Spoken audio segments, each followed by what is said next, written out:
We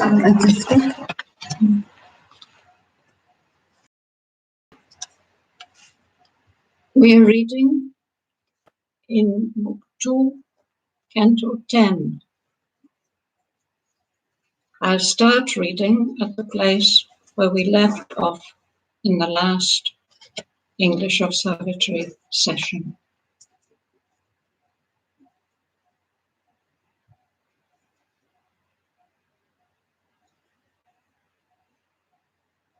We can say the number of the line.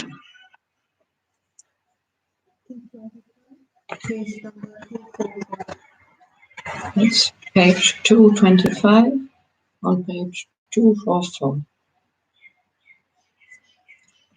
This was the imbroglio made by sovereign mind, looking from a green ridge into the night in its first temperings with inconscience. Its alien dusk baffles her luminous eyes. Her rapid hands must learn a cautious zeal. Only a slow advance the earth can bear. Yet was her strength, unlike the unseeing earth's, compelled to handle makeshift instruments invented by the life force and the flesh. Earth all perceives through doubtful images. All she conceives in hazardous jets of sight, small kindled by touches of groping thought, incapable of the soul's direct in-look. She sees by spasms and solders scrap, makes truth the slave girl of her indigence, expelling nature's mystic unity. I knew this would happen.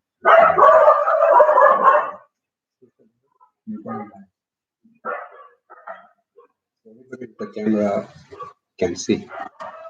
Yeah.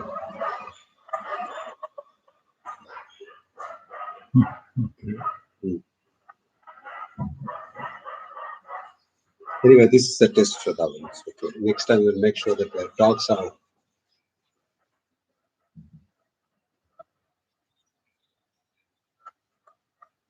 The dog will be banished. Earth all perceives through doubtful images. All she conceives in hazardous jets of sight. Small lights kindled by touches of groping thought. Incapable of the soul's direct in-look, she sees by spasms and solders knowledge scrap, makes truth the slave girl of her indigence, expelling nature's mystic unity, cuts into quantum and mass, the moving all. She takes from measuring rod her ignorance. In her own domain, a pontiff and a seer, that greater power with her half-risen sun, wrought within limits, but possessed her field. She knew by a privilege of thinking force, and claimed an infant sovereignty of sight. In her eyes, however darkly fringed, was lit the archangel's gaze, who knows inspired his acts and shapes a world in its far-seeing flame. In her own realm she stumbles not nor fails, but moves in boundaries of subtle power, across which mind can step towards the sun. A candidate for a higher suzerainty, a passage she cut. A passage she cut through from night to light, and searched for an ungrasped omniscience.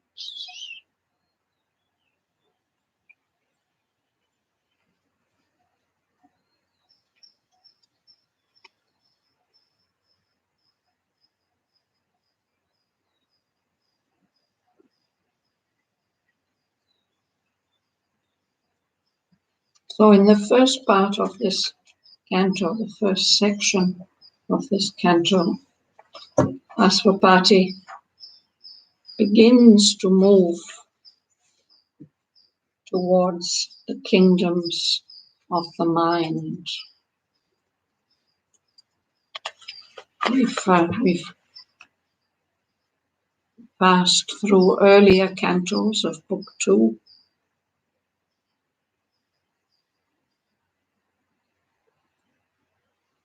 We followed King Aswapati down into the utter darkness of the world of falsehood, and followed him even when he found the secret key to nature's change. And when he found that, then he was impelled upwards into the paradise of the life gods. And there he was healed of all the terrible wounds he had suffered in the world of falsehood. But he didn't stay there very long. He had other work to do, and so far he had not explored the realms of mind. We've been in the life worlds. So in the first part of this canto, there's a kind of introduction to those mind worlds. And where I started to read, there's a description about how where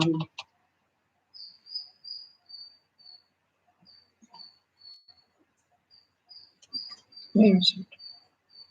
This imbroglio keeps disappearing. It was number 3 you wrote here. Okay. Yeah.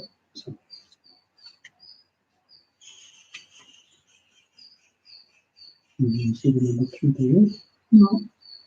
Here, 1. Okay, so it's a clear. Yeah, 3. So. Oh, yes.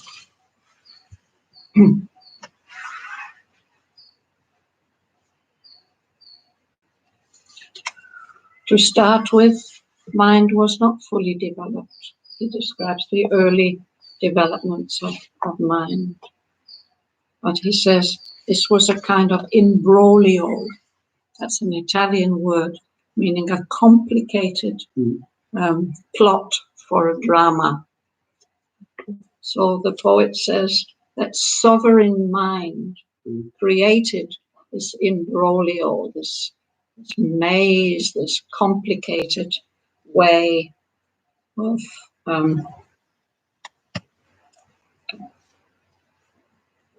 introducing mind into the universe. So it's sovereign mind.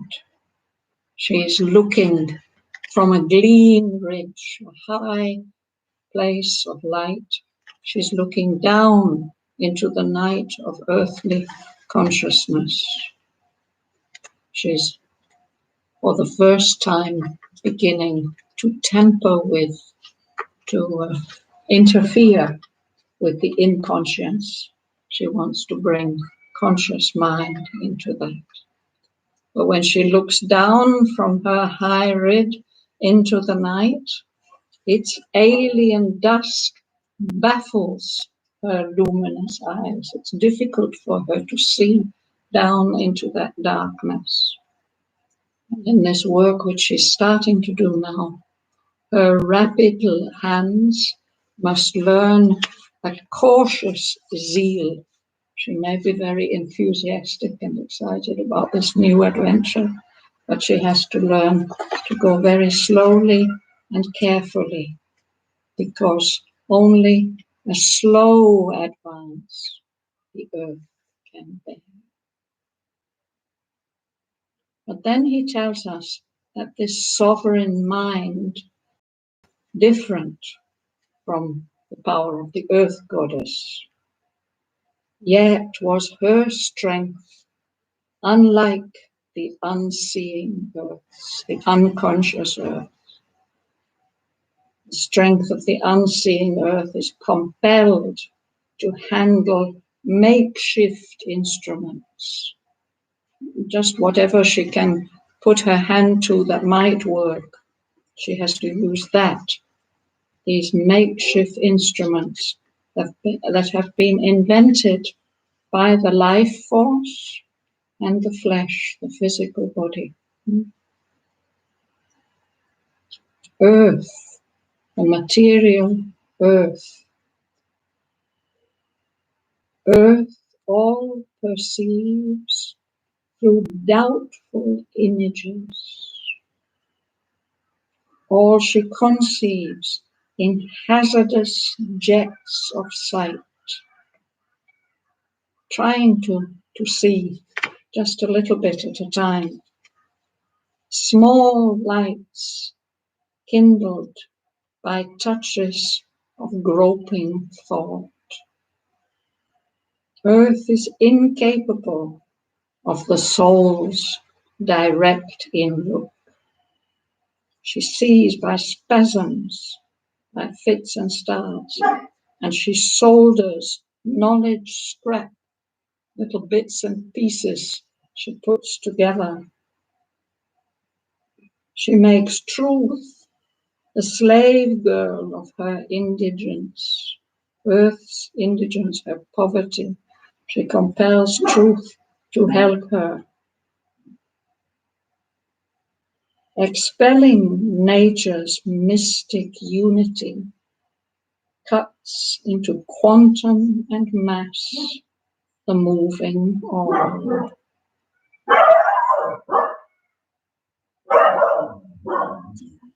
That oneness of nature, she doesn't accept that. She cuts earth, cuts up into quantum and mass, this whole moving universe. And for her measuring rod, she takes her ignorance. This is sovereign mind. And the poet says that in her own domain, she's a pontiff and a seer. She's a great spiritual ruler with the power of subtle sight. He calls her that greater power with her half-risen sun. He had said it earlier on in the canto, that what she's doing, she's bringing a new sun, the sun of mind. But so far it's only half-risen, it hasn't come up fully.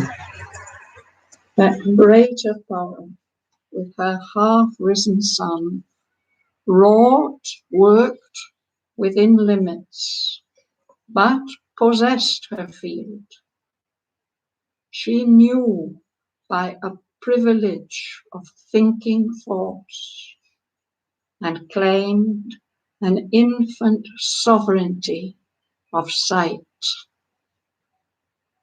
In her eyes, however darkly fringed, was lit the archangel's gaze, who knows, inspired his acts, and shapes a world in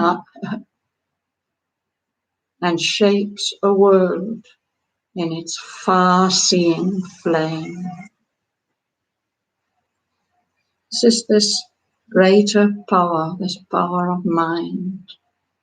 Maybe there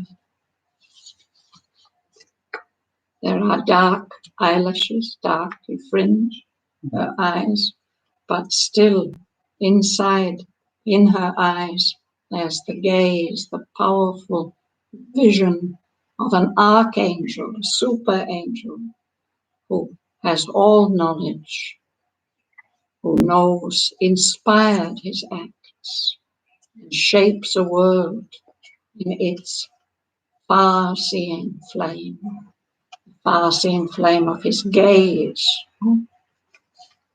He's creating the world. This power in her own realm, she stumbles not nor fails, but moves in boundaries of subtle power, across which mind can step towards the sun. She is a candidate for a higher suzerainty, for an even higher power of rule. And she's beginning to cut through a passage from the night of inconscience to light. She's searching for an ungrasped omniscience. She's aiming for all knowledge.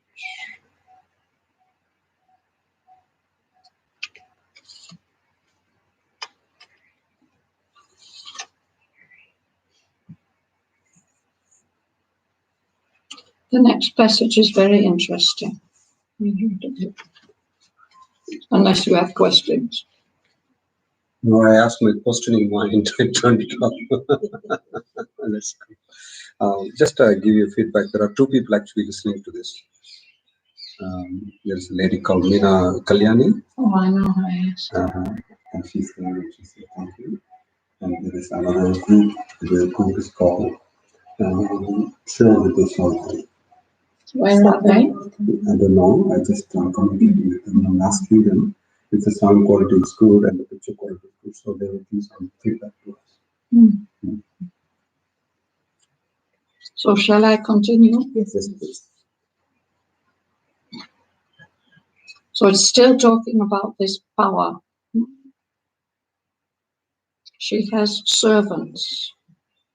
A dwarf, three-bodied trinity was her serf. First, smallest of needing to live in bounds, forever stooped to hammer fact and form,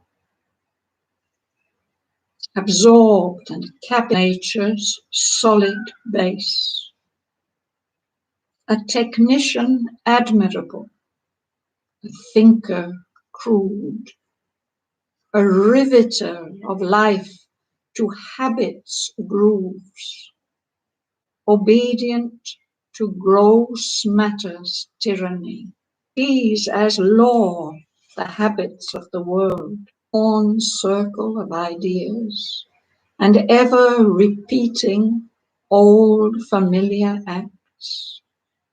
It lives content with the common and the known.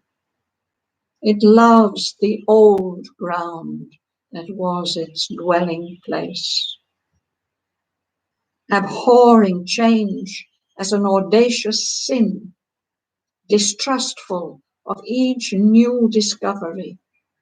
Only it advances step by careful step, and fears as if a deadly abyss, the unknown. A prudent treasurer of its ignorance, It shrinks from adventure, blinks at glorious hope, preferring a safe foothold upon things to the dangerous joy of wideness and of height. The world's slow impressions on its laboring mind, tardy imprints, almost indelible, increase their value by their poverty.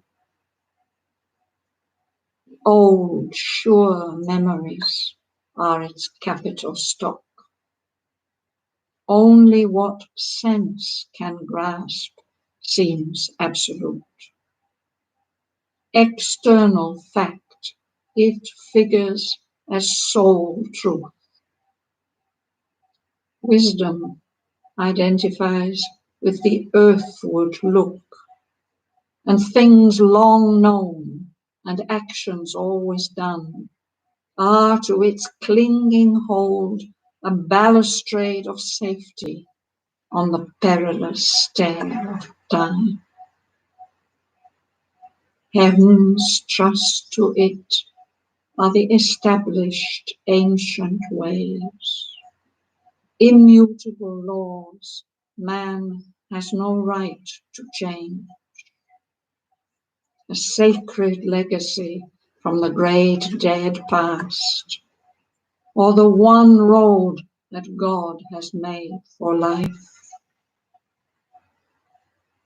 A firm shape of nature never to be changed, part of the huge routine of the universe.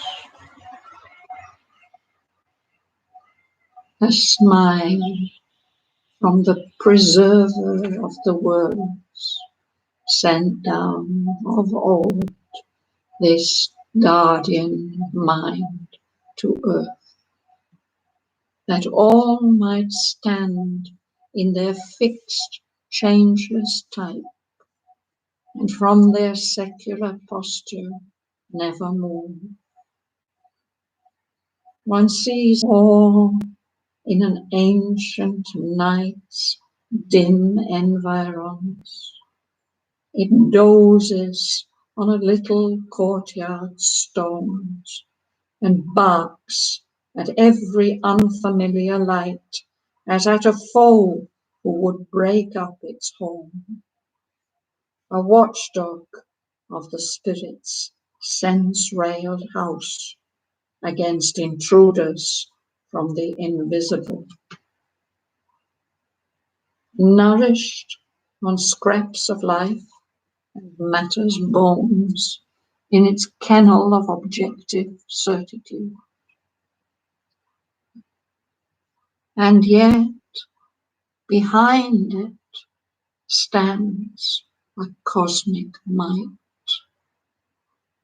a measured greatness keeps its vaster plan, a fathomless sameness rhythms the tread of life.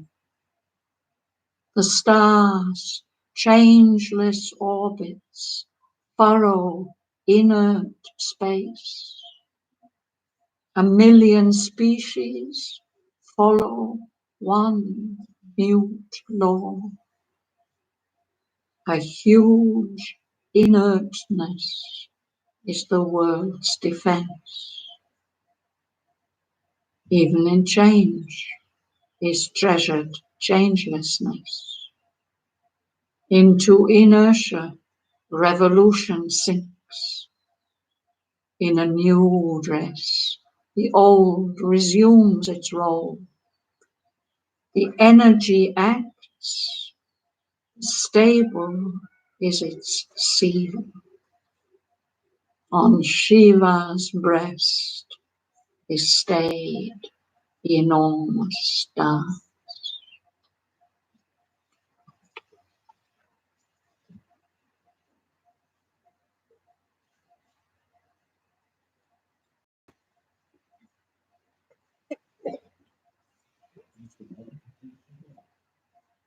No? Anybody else wants water? So this is the first of the three. There are three, and they all have their role to play. And this first one is the one who keeps things firm and steady so that they don't collapse. Technician admirable, but Why is it three bodies? well, there are three bodies. We're going to read about all three of them. We just read about just the first one. But it's a dwarf with three bodies. Yes. The first body is this one which I just read about. He's got a low-brow jowl, and of course her mother has guided Huta to make a painting of it. And then she told her, I have to fight with this fellow every day. But he's so important. He keeps things steady and stable. The next one is the life man, who's very, very energetic and prefers revolution to everything else. And he has his role to play and his significance. And the third one is reason. This is the three-bodied serf.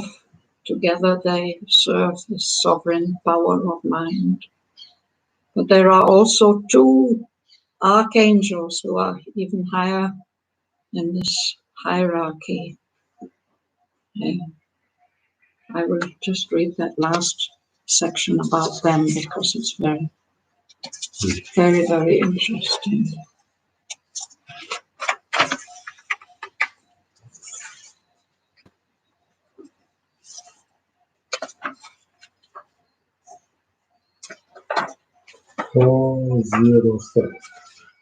On page 258.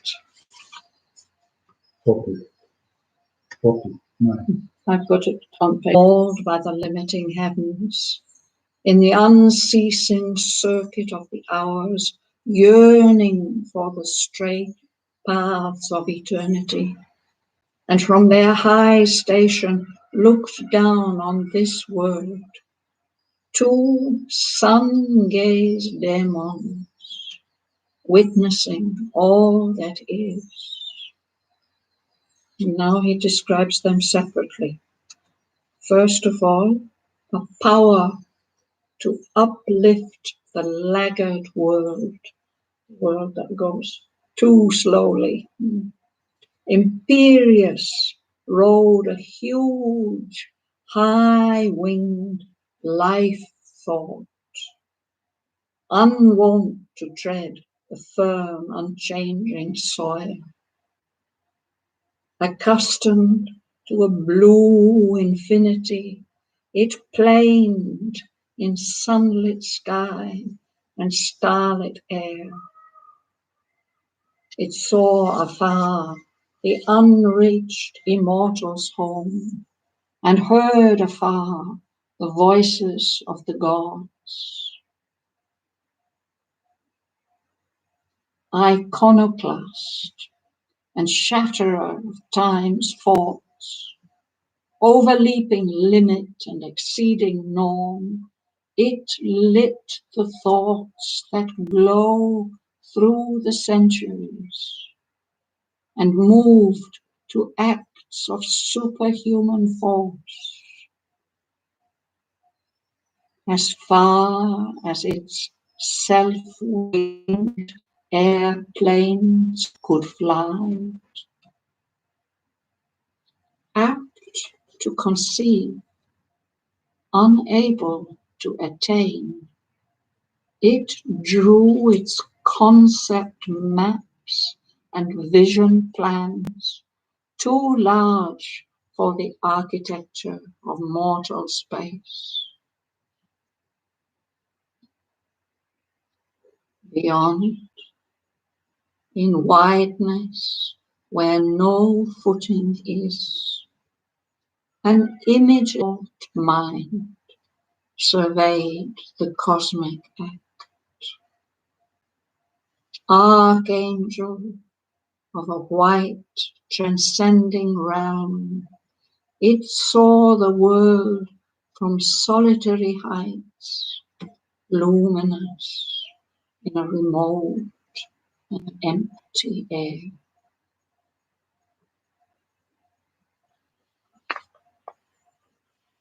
So this first one always makes me think of Satprem.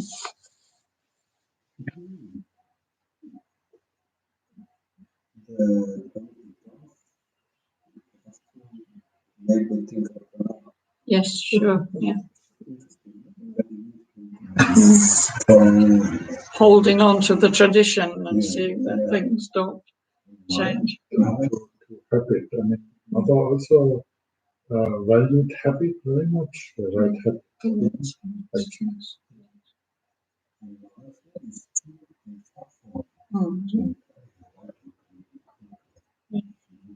She needed that steadiness.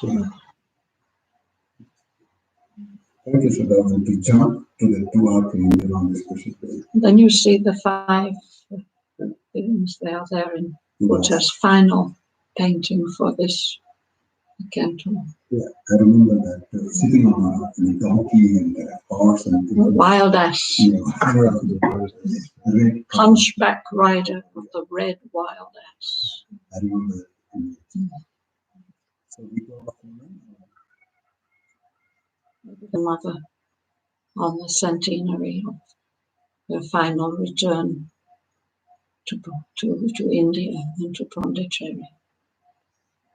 And that will be live streamed in 3 sections of, I believe, 11 hours and 40 minutes each. Live streamed on YouTube. So wherever people are in the world, they can log in and watch it. I don't have the link here. You can You can add the link. or you can have it. Yeah. Can probably also search for it. Yeah. Savitri around the world. Thank you. Thank you, Shraddha. Thank you. Thank you, Shraddha. Thanks. That's what we always say. Thanks to Shraddha.